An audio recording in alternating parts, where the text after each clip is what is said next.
The point that we're making very clearly to everyone is that whatever happens, this is not an instant situation where things are going to change dramatically overnight.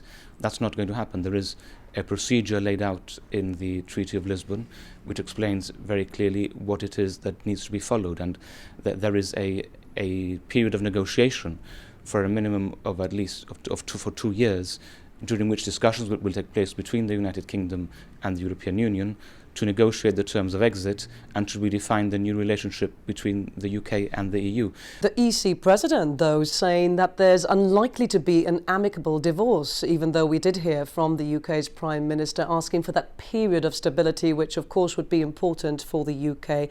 So what impact do you think this will actually have on negotiations in the UK and ultimately here in Gibraltar as well? Well, I think there have been contradictory signals, it's fair to say that. We've had the EU president saying one thing, and we had Chancellor Merkel coming out soon afterwards saying they wanted a friendly and an amicable divorce, more or less in those words. So I think there have been contradictory signals, but look, from our perspective and from our point of view here in Gibraltar, the situation is very clear. People need to carry on about the business. They need to rest assured that the government is doing everything possible, that we have the qualifications, the team and the ability to deal with the situation. It can be managed and it will be managed, and we've already been in contact with the United Kingdom government. They know how important the question of free movement is to Gibraltar, how important the question of access to the single market is to Gibraltar. They're already aware of that. We've been in contact with people also on the leave side of the argument who are likely to take over in the autumn, and also explain the position to them. So really the government is leaving no stone unturned in putting forward the position of Gibraltar in the places that matter. We obviously send a very clear message with our vote on Friday. But how much of an impact do you think this will actually have? And will Gibraltar be waiting on the UK to actually come up with a model, or will it be campaigning directly to the EU? How will you be going about it?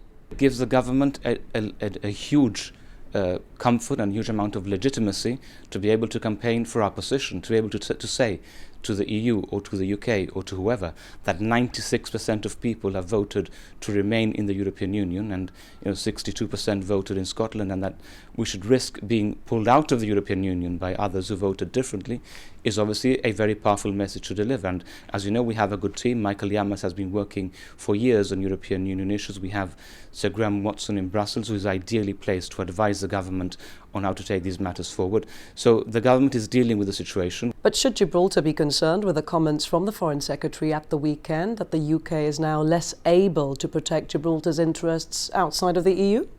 Well, I think what the Foreign Secretary was referring to was the question of free movement of people through the border.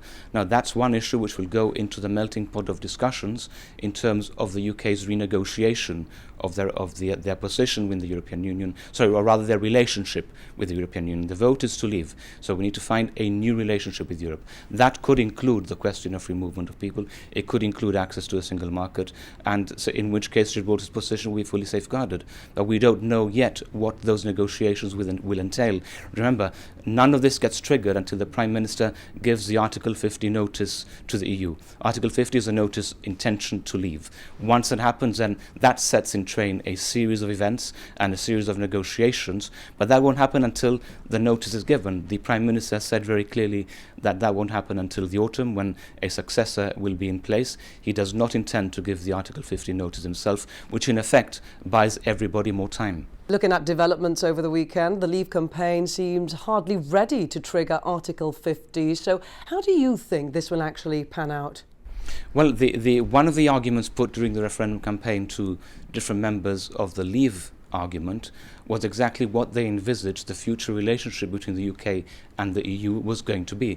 And really, that wasn't answered very clearly, if at all, by anybody on that side of the argument. Now, what they're now saying, as I understand it, is that there is a year, 2 years, 2.5 years, and until the notice is given, and perhaps even longer, for that relationship to evolve in the negotiations that they intend to take place. It's not the way I would have done it, but certainly it's where we are today, and we are where we are, and we need to take it forward from that position. But I think there is a wider EU point that needs to be made, and that is that there seems to be a huge disconnect between the people of Europe on the one hand, and the leadership of Europe in Brussels on the other. And it's been reflected in this case in the United Kingdom, unfortunately for us, but it could have been anywhere else. But when the people of France were asked to vote on the treaty, on the constitutional treaty, they rejected it. When the people of Ireland were asked to vote on the Treaty of Lisbon, they rejected it, and it was put to them again, and the second time it was accepted. This time it's been put to the UK, and the people of the UK have rejected it as well. So that there is certainly a lot of thinking to be done, I think, in relation to the European project, in relation to where Europe goes from here. You say you'll be leaving no stone unturned, so will you be consulting as well with Scotland and their First Minister Nicola Sturgeon to see how they'll be campaigning the EU to find their own agreement?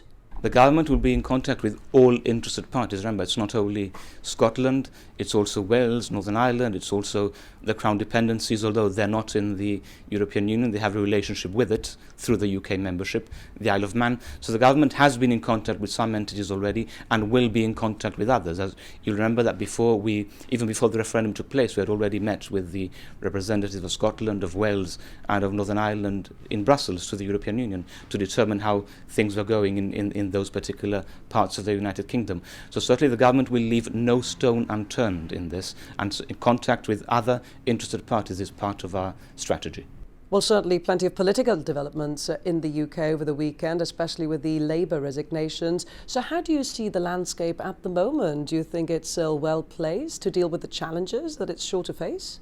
Well, clearly the situation in the UK and indeed in the EU and worldwide is fluid, and it's moving on an hourly basis almost. But in relation to the UK in particular, it's clear that there is a political power vacuum at the moment. We have the Prime Minister who said he's stepping down in October. We have the Leave campaigners who say they're not quite ready yet to spell out exactly what they had in mind, although they seem to have said recently that single market access and free movement was something which they envisaged would be included in the negotiations. And we have the situation in the Labour Party where 11 members of the shadow cabinet have resigned. So obviously it's a very fluid situation. It shows to the degree to which those who wanted to stay in the European Union were right in terms of the upheaval that leaving would cause. But now, as I said earlier, we are where we are. We have to deal with it, and the government is poised to deal with it, and people should be reassured we will leave no stone unturned in our endeavours.